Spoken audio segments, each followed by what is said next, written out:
Now we know that narcissists love control. They want to control you, they want to control the situation, and control makes them feel powerful. The stuff we're talking about today is going to come after, when you're absolutely done with them. And I'm going to refer to partner, although these behaviours can be present with, say, family members, work colleagues, or even friends.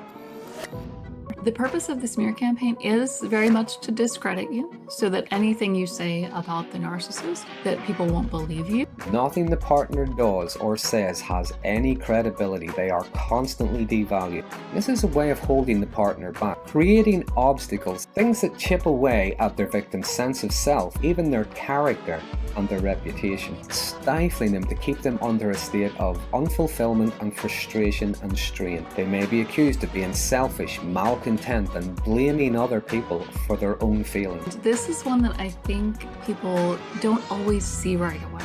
Because when someone's smearing your name, your instant reaction is going to be to fight it. And that's exactly what they want, because the more you fight, the guiltier you look. And while all this has been going on, sometimes it's for months, sometimes even years, the victim is often left struggling, wondering why no one believes them.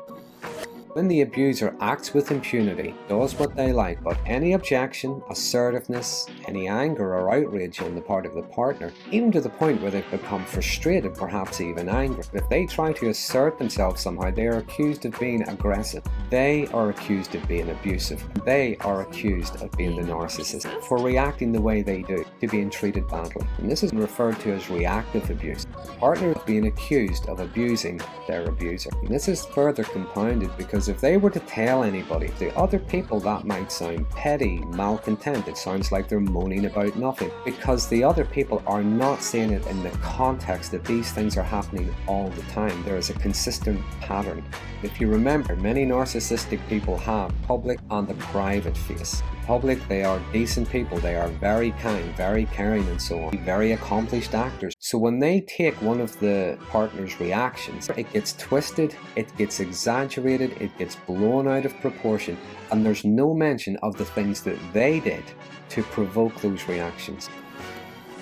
Toxic amnesia. Now, it's a form of gaslighting. It either didn't happen, or if it did, it didn't happen the way the victim remembers it.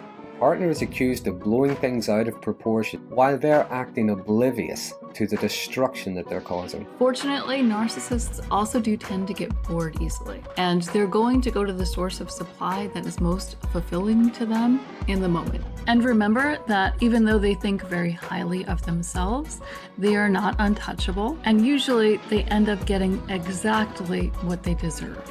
Now, if you've been in a relationship like this, I would invite you to think about reaching out to a mental health professional like a counselor or a